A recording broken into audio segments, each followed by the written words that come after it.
Hello, my name is Lauren. I'm a Canadian living in Beijing. Welcome back to my series where we're talking about all things China. And I have been talking about vacationing in China, and I want to talk a little bit about working in China. So this video is going to kind of be two different things. First, the most common route, the most common way that people are working in China is as teachers. And although I don't have specific experience working as a teacher in China, I have experience working for companies that employ teachers in China, and also I did some of the interview process for working in China. And the second part of the video is going to be my experience working as a performer in China, which I really haven't talked about in most of my travel videos. Like, I usually just make videos about the places that we go on the weekend and the fun things that we get up to.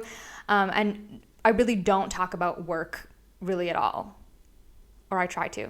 But I think this is a really good time to talk about it, and it's so fresh in my memory because for me, as a performer, every year I do a re-audition, which is like resubmitting my interest to stay and work here longer, and I just finished that process. A lot of people that want to come here have just finished their audition process. So when the changeover happens in 2025, there'll be a new group, and hopefully I will also be staying on with them. So it feels fresh. It feels like a good time to talk about it. So let's get started. Okay, I want to talk a little bit about teaching in China. This is the most common job that people do.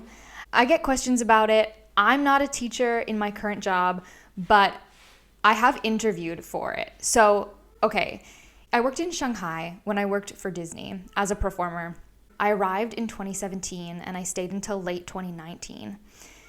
Then I went home to Canada, and in 2021, I was just really ready to start something new, to have a new job, new experiences. And one of the things on my list was to look at teaching jobs in China because I knew that I really liked living here and I was interested in the idea of coming back. So in 2021, I got to kind of like the second portion of interviewing for two different jobs. So I want to talk to you a little bit about where I was looking, what I did, and how that went. So let's start with a bit of what happened in the interview process. So the first one was I was looking at jobs as a drama teacher. And a bit of a red flag for me was in this interview process as a drama teacher. In my first interview with them, they pretty quickly brought up the idea of me being in charge of the entire drama department of this new school that had other branches that were already open in China, which was exciting and overwhelming at first, but it just had some red flags to it. And what I ended up doing, which I would highly recommend anyone do, is reach out to someone who already works for the company and see if you can get a vibe on how it is. And I reached out to this girl who had worked at a different campus, and she was like, it's not it. And I was like, I was listening to the things she was saying, putting two and two together. I was like, it wasn't quite the right opportunity for me at that time. And I was like, okay. The other job that I was interviewing for was a big tech company that was looking for someone with particular skills that I had as a performer. And I was like, okay, this would also be really good. I did an interview process, and I did the first interview, and then the second interview was supposed to be a joint interview between the company that was in Shanghai and the branch of a company that was in another country. And so because of that, because of time differences, I totally understand. The interview was at 4 a.m. my time. So I woke up at 3 a.m., got ready, did a full face of makeup, was ready on Zoom to do the interview. And the person from Shanghai came on the call, and they said that the other country that was supposed to be joining didn't RSVP or couldn't join, or something was not right about it. And after that, I was just again, something that was a red flag, both of these job opportunities like would have maybe been good opportunities. Maybe I should have taken them. You just never know what would have happened. But something about it, I was just like, I don't know. And I ended up messaging basically right after, well, not right after, but yeah, after 4 a.m. It didn't happen. I was like, I don't think this is the right opportunity for me. And I messaged them and I said, no, thank you.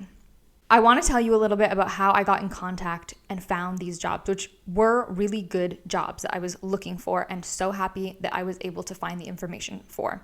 So the first thing is I would look on this website called eChina Cities, and they have just a lot of jobs on there. You can search between teaching jobs and and look up the city that you want to work in China and so much. And a lot of what you'll find on there will be like recruiter contact information. So if you have a WeChat account, which I would in this process recommend setting up a WeChat if you don't have one, because it's really easy to connect with recruiters on WeChat, and also putting WeChat on your resume to submit on through that website, and then also just on your resume itself, just kind of shows that you have the initial link that people will look for, which is having WeChat to communicate. The other thing, when I had so much time off and I was starting to look for a job in 2021, is just some intense online research.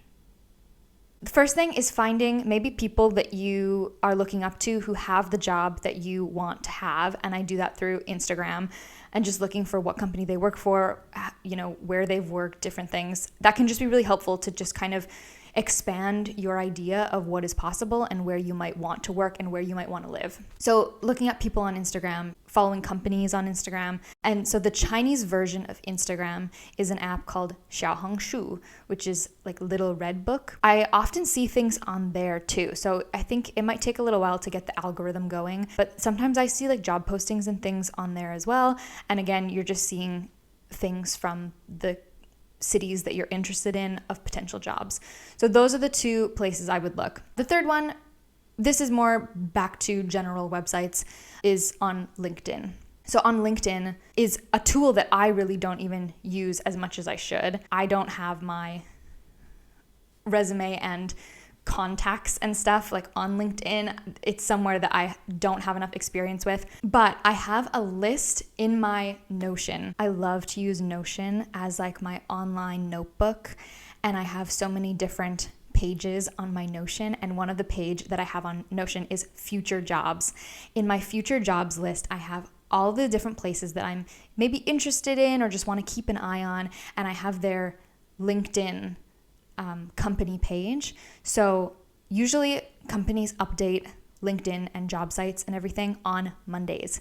So on either Monday or Tuesday, when I'm looking for a job, I will go and I'll click on all of those links and just see what comes up and see if there's any new job titles or new things on LinkedIn. So once you have a job offer, you've done some interviews, you found what you're interested in, there's a couple things that you should look for. So first of all, when you're looking, of course, you're just comparing the salary. But something else to think about is oftentimes there's the salary and then there's a housing allowance. Something that they also sometimes include is a monthly living allowance, which is again just like an additional sum. Maybe that's for food, activities.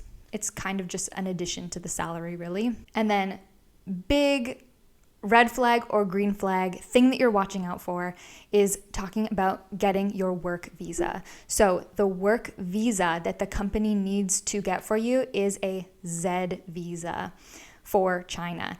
If you hear anything from a recruiter or anyone saying that you will come on a tourist visa or any other kind of visa and that they will help you turn it into a work visa once you are here, I do not know of anyone personally who's done that. It might be possible with a trip to Hong Kong to do something like that. From my understanding is you have to get a work visa from your home country. So if someone says that, that's not how it works at all.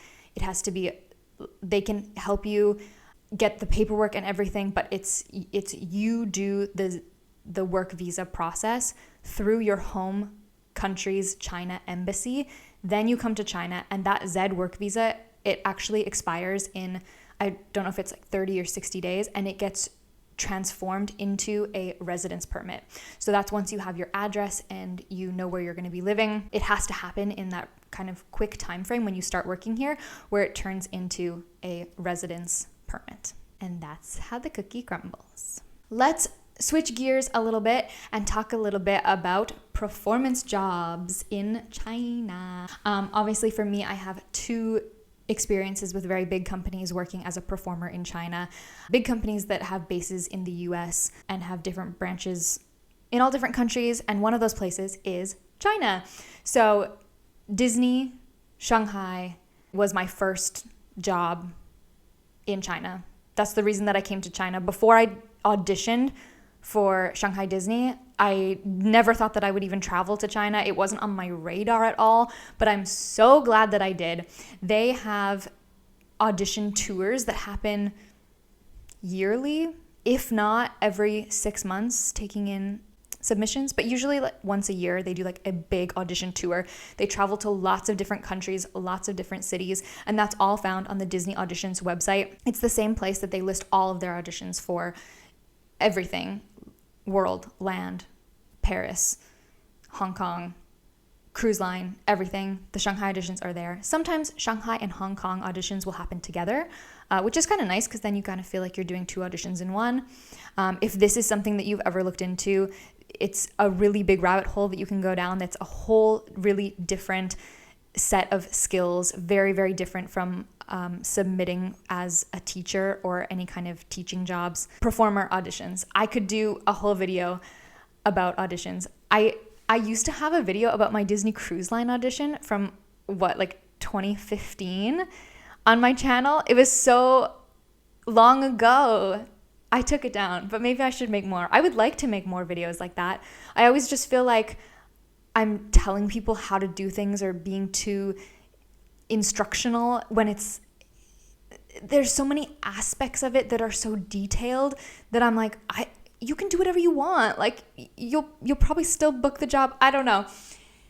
It's something that I am so knowledgeable about. I am such an expert about it that I almost feel uncomfortable giving too much advice about it.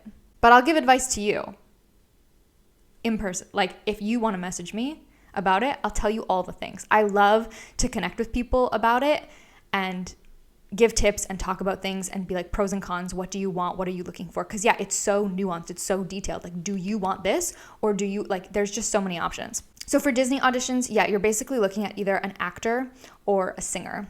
The other option, which is new, only a couple years old now, is Universal Beijing.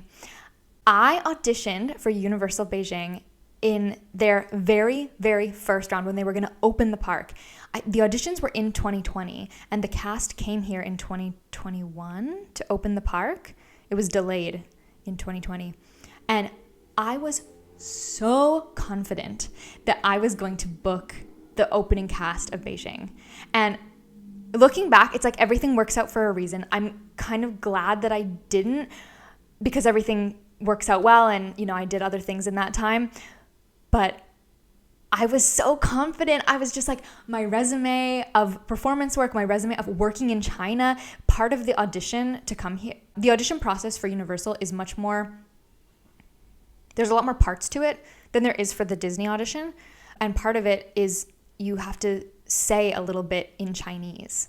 And I was like, so many people are going to struggle so much with this and I am going to nail it. And I still didn't book it that first year. I was like, what? The second year, I also auditioned, but Alex and I withdrew our audition before we got to the final callback because we had already booked another job that we went to do. Third year, we're like, we are ready. We are going to book this. Third time's the charm. Did the audition, actually completed all of the callbacks that happen. Yeah, this is an audition tour that happens once a year. The auditions usually open online in June or July. June. They open in June. I feel like the timeline might change because the contracts have been starting later and later. So I'm confused that they're open at the same time every year. Anyways, they open in June and you have to do an initial sign up. And the initial sign up is you have to decide what your like first category is to submit as: actor, singer, dancer.